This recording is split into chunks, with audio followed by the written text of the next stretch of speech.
AFSA President and CEO Bill Himpler joining us on the AFSA Extra Credit Podcast. Good morning, Bill. How are you? Pretty good, Dan. Good to be with you. Hope you had a great Christmas.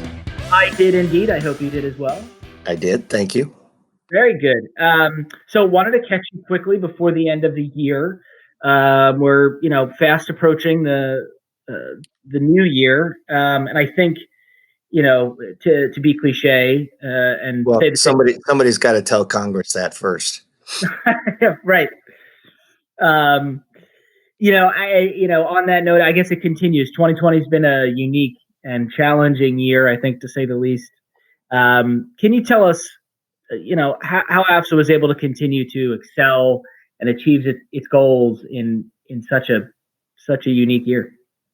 Well, I think that when we started this pandemic season that we're in back in the spring, we really had no good idea what was around the corner, what we were looking at. And I have to say, I was absolutely amazed at how well the AFSA membership stepped up to the plate in terms of wanting to engage both with the AFSA team and regulators at the federal level and at the state level. We submitted through State Government Affairs more than 100 different comment letters, ranging from rate caps to credit reporting, expanding work from home regulations and the availability of that, all with the goal of ensuring that consumers continue to have access to affordable credit. And I think that's put us in a position as an industry to be much better off than we thought we were going to be when we started out in this time frame.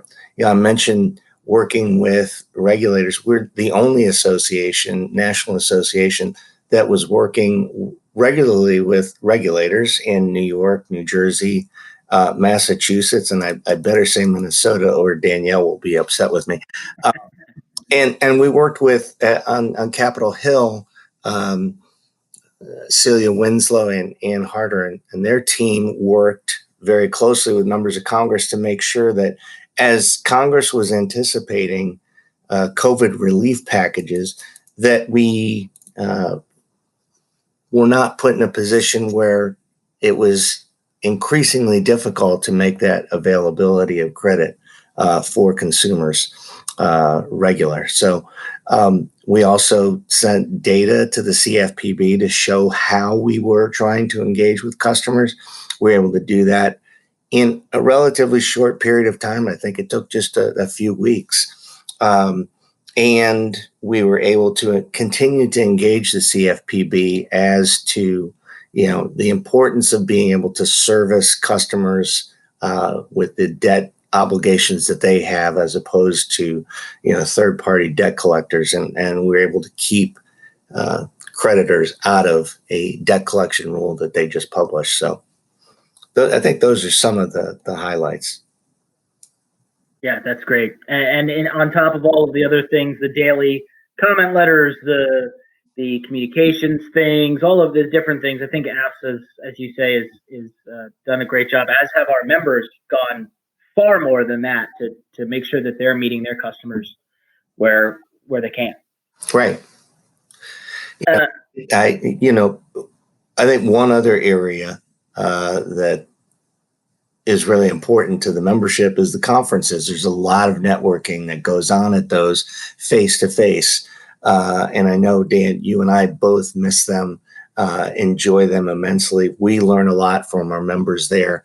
But I was pleased how the team and the membership really rallied together in October to move forward with combined annual and independence meeting in a virtual format that proved to be fairly successful, and folks were very engaged on it. We got a lot of positive feedback. So, even my hope is that, for 2021 that we can get back to in-person, but I still think that we learned a lot from that, and we're going to incorporate some online component or virtual component, hopefully for our Independence Conference in Miami in the spring.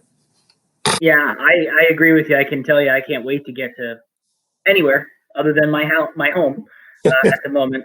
But as you say, nothing will ever replace that Expo Hall experience, and so we're looking forward to that. But as I think for the Vehicle Finance Conference, we're putting together a great program for folks.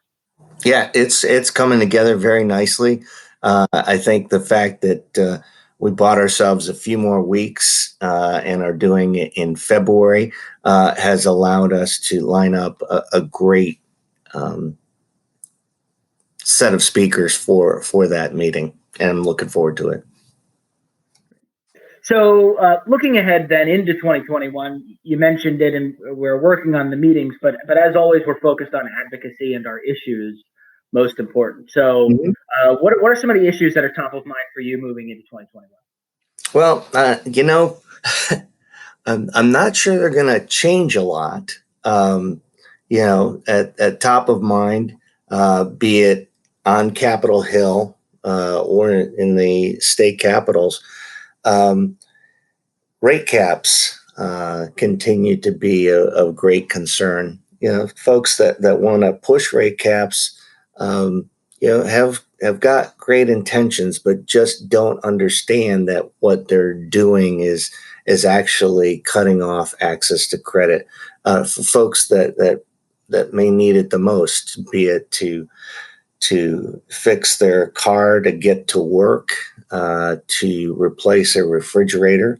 In fact, in the last 12 months, we talked to the chair of the House Financial Services Committee about this very issue, and she remembered her father almost 100 years ago getting financing to replace their refrigerator. So, it's something that members of Congress and their state elected counterparts are cognizant of. But, it's really going to continue to be all hands on deck with respect to that issue.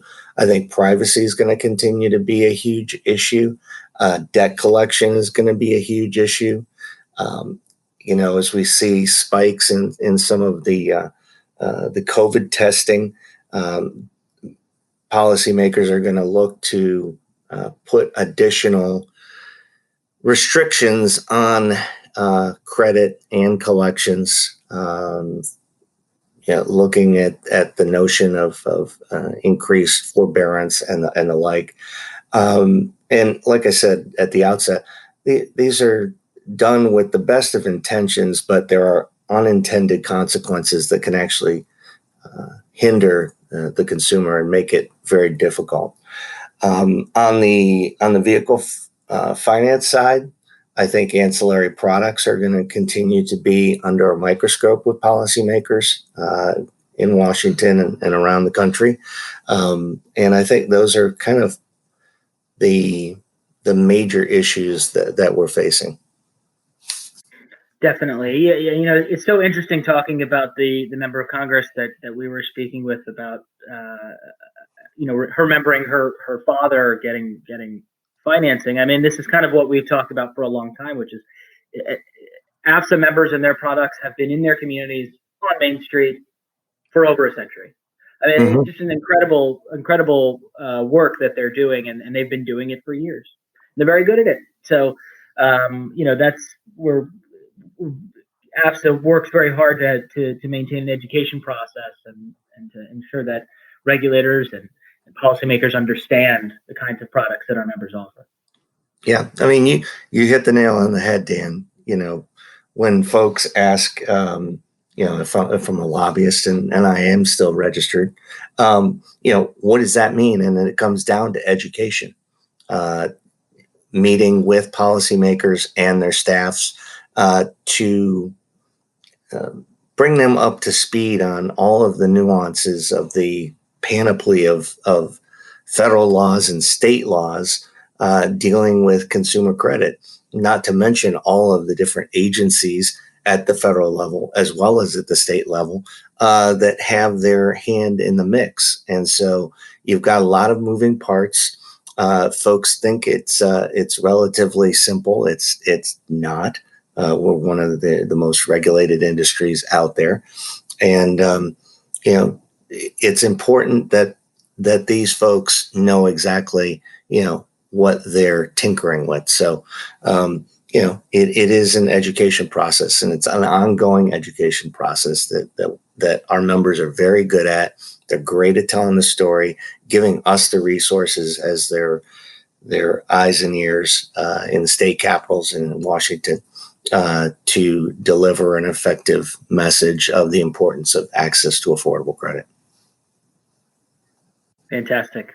So, wrapping up before we let you go, Bill, any message for our members listening to them? Well, I guess as I said at the outset, and I know I speak for the entire team, just how proud we are to be associated with an industry like the consumer credit industry. These are the folks that are involved in their communities, want to do right by their customers, and provide a very meaningful product that allows our economy to buzz right along. And we've done that in 2020, despite unknown odds that we were dealing with in the spring. And so, I guess my message would be is keep it up, folks. You all do such a fantastic job in terms of serving those customers, but also providing us with the information that allows us to be the effective advocates that we talked about. Whether it's, a new vehicle, an installment loan, somebody who's hit hard economic times, just to, be able to reach out with a helping hand and a friendly face can mean all the difference in the world. And that's why I'm so proud to be part of this this association. And I'm not sure that's a message, but I did want to let the members know that before the year turned a page to 2021. Yeah, great. That's fantastic, Bill. Well, thanks so much for taking a few minutes to join us today on the Extra Credit Podcast, and we'll see you in 2021. All right. Take care.